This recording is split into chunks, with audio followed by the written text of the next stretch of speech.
Kate, her voice is instantly recognisable, and as one of the original members of the B-52's, Kate Pierson has sung some of the most memorable and happy songs of the past 4 decades.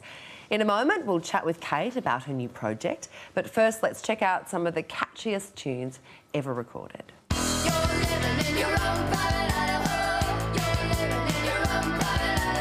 Kate Pierson always wanted to be a singer. The New Jersey native got her wish when she started jamming with a bunch of friends. Before too long, they became the B-52's.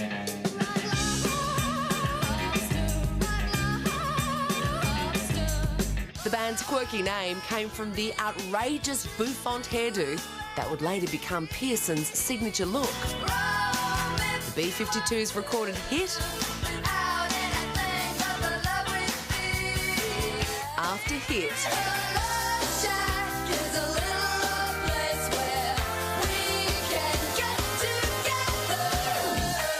The songstress also collaborated with other artists, including Iggy Pop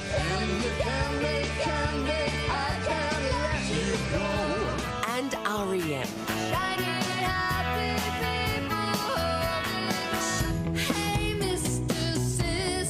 Now Kate has spread her wings. She's just released her first solo album, Guitars and Microphones, and it has all the trademarks we'd expect from this one-of-a-kind artist.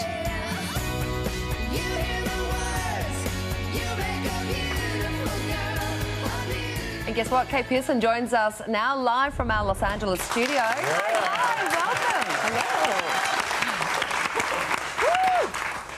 We're all sitting here bopping along to all of that music. It's the sort of music, don't you reckon, when you're in the car, you turn it up loud, you sing at the top of your voice.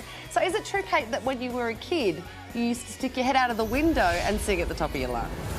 Oh, yes. I always wrote songs. When I was a little kid, I didn't think my parents could hear me in the car, and I would just make up songs, and I thought I was in my own little world with my head out the window, you know, kind of like a dog. And, of course, Australia has always had a massive love affair with the B-52's. I think Love Shack was #1 here for 8 weeks, more than any other country.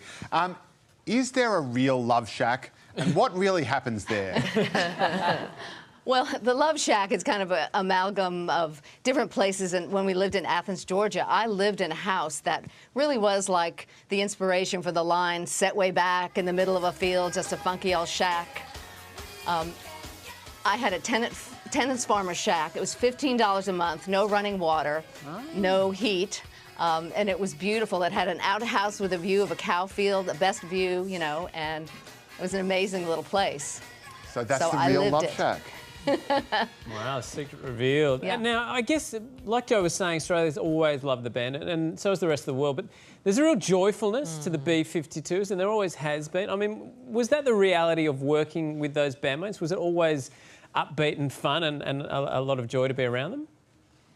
Well, I mean, it's like a family dynamic. We started out as friends, and we used to hang out and go to parties and crash parties and wear wigs just for our own fun. So when we started the band, we said, we'll do it as long as it's still fun. And we're still touring, we're still playing. So the B-52's are still having fun, and we hang out together still. So it's a great thing that we have, you know, for 38 years.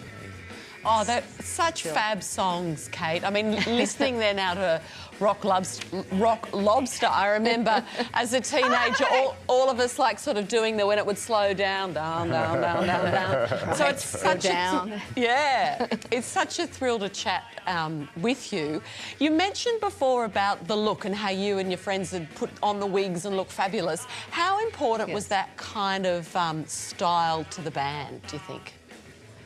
Well, I think the name of the band, the B-52's, is after a hairdo, and Keith Strickland and the band had sort of a waking dream about a little group with big bouffant hairdos, which they still wore in Athens when I first moved down there. And so we named our band after a hairdo, and so we had to maintain the hair, the life of the band, and we still kind of do a hair thing. It's very important. But our look really stemmed from our look going to parties. It wasn't really thought out. It was thrift store, and it wasn't meant to be glamorous, or we didn't do it to look beautiful. We just did it as this kind of fun fun thing, almost like Sia's wigs now. It was kind of a transformation in a way, it's sort of a disguise to give us the courage to play on stage when we first started. Oh, Kate Pierson has a brand new solo career as well. Kate, we're going to talk to you about that after the break. See you soon. Okay. You're watching Studio 10, don't go anywhere.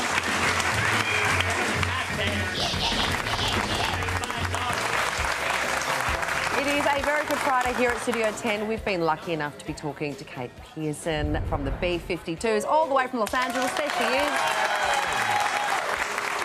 Now, Kate, before the break, we sort of teased it. You've just released your debut solo album. What's taken you so long? Well, I finally gave myself permission to do it. I'm a pretty prolific songwriter, and I've written songs for many years, but I needed some way to just get it out. And sort of the fire in my rocket ship was my partner, Monica, asked our friend Sia to help me get this project off the ground. So she said, yes, I'd love to help Kate. So we started writing sessions in LA, and we started going to different writers that she'd worked with before and collaborating. And each time we did it, we got a great song and a great demo, and it was a joy to work with Sia because she laughs, you know, we just laugh and have fun and collaborate, which is, we call her Sweet Genius because she just is an amazing person. Yeah, Sia is obviously very, very quirky as well. How did you two come to meet? We met through the band Betty, our friends, mutual friends, and we just met her. I didn't know who she was at all, and in this birthday party, we were all required to sing a song to the birthday girl, so she got up and sang, and I was like, whoa, who is this person, you know? But we became friends before I knew that Sia was Sia. So, you know, it had a good basis for our friendship, and she is really like someone that you hear her laugh in your head, you know. And of course, you've done a lot of really high-profile collaborations, Kate. These days, of course, everyone's doing it, but you were doing it, you know, quite groundbreaking. REM is an obvious one with Shiny Happy People, and of course, the very famous song Candy with Iggy Pop. I've got to know, what is Iggy Pop like? Because he is just meant to be the craziest mofo out there. Really, that's... Well, when I collaborated with him, he was actually in a period of his life when he was sober. And I don't know if that's still the case, but he was really funny and great to work with and very grounded. And his son was in the band.